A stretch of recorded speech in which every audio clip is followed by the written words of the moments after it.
soal reklamasi, di mana posisi seorang Anies Baswedan? Yang kedua adalah soal penggusuran, di mana posisi? Ya.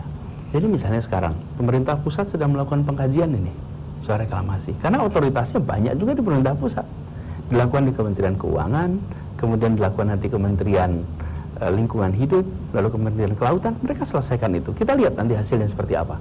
Lalu yang kedua soal penggusuran misalnya, akan muncul problem-problem atau keputusan-keputusan belum itu disetujui oleh banyak pihak. Misalnya namanya penggusuran, penggeseran atau relokasi, apapun namanya gitu. Kenyataannya orang harus pindah. Apakah pertama kali orang harus pindah selama 2 tahun terakhir? Tidak, sudah sering kok. Apakah di dunia-dunia lain, di tempat lain tidak ada? Ada kok. Yang penting adalah prinsip keadilan dipakai. Keadilan itu artinya ketika harus ada pemindahan, komunikasi dengan baik. Tunjukkan mengapa kebijakan ini harus dilakukan, di mana kepentingan publiknya, apa yang kemudian dilakukan bagi mereka yang diminta untuk pindah.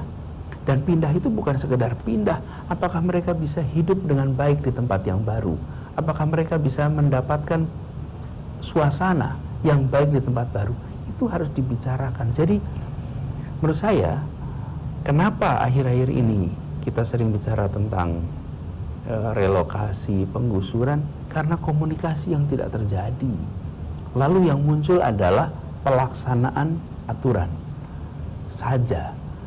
Saya sering katakan begini, mengelola kota Jakarta, mengelola masyarakat Jakarta, itu beda dengan mengelola real estate bernama DKI. Kalau mengelola real estate bernama DKI itu ya yang dikelola airnya, jalannya, lampunya, itunya.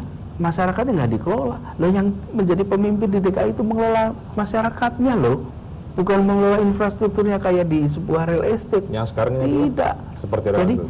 Maka dialogkan, bicarakan, pasti bisa. Kalau dialog dulu nggak jalan-jalan, contohnya urusan banjir, makanya kemudian dengan alasan untuk membuat saluran jauh lebih baik harus ada penggusuran itu. Contoh baik dilakukan oleh Pak Gubernur Jokowi, bisa tuh pakai dialog. Lihat apa yang terjadi di Tanah Abang, lihat apa yang terjadi di Pluit, bisa kok. Jangan a priori bahwa dialog itu kemudian tidak mencapai solusi, bisa. Karena itu saya dengan Mas Sandy justru ingin menunjukkan, lihat nih, kita ini berbeda loh dulu, sekarang kita bisa sama, kita mau bekerja sama, dan kita akan menjangkau mereka-mereka yang berbeda pandangan, akan berbicara dengan mereka dan sampaikan di mana letak kepentingan publiknya. Banyak orang mengatakan Jakarta butuh orang yang tegas, keras, bahkan kalau bisa dibilang tangan besi. Itu yang dilakukan oleh, terlihat seperti kata Pak Sadikin, Ali Sadikin, dan sekarang Basuki Cahayapurnama. Komentar Anda? Ya. Apakah tegas, keras itu kemudian harus menakutkan? Tidak, sama sekali tidak. Apakah tegas kemudian menjadi konfliktual? Tidak. Tegas itu artinya ambil keputusan dan tidak goyah, eksekusi, jalankan. Dan kita punya kok pemimpin-pemimpin, gak usah jauh-jauh. Pak Presiden Jokowi tegas tidak? Oh, tegas. Tegas. Apakah kemudian membangun suasana konflik, suasana melakukan? Tidak, sama sekali tidak. Mungkin konflik dengan cara berbeda. Nah, jadi jangan cepat-cepat menyimpulkan bahwa kalau kasar berarti tegas, kalau membentak berarti berani. Jangan.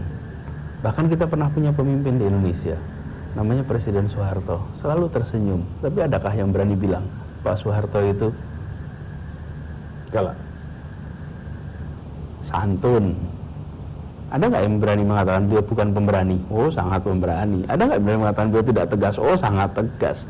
Jangan pernah cepat-cepat menilai ketegasan dari ekspresi komunikasi, karena ketegasan itu sikap.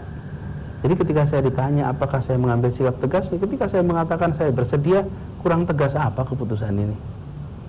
Kurang tegas apa keputusan ini? Saya berhadapan dengan mungkin banyak orang yang tidak setuju, dan saya katakan saya akan jalani karena saya yakin ini benar. Dengan tersenyum itu? Dan tanpa tersenyum.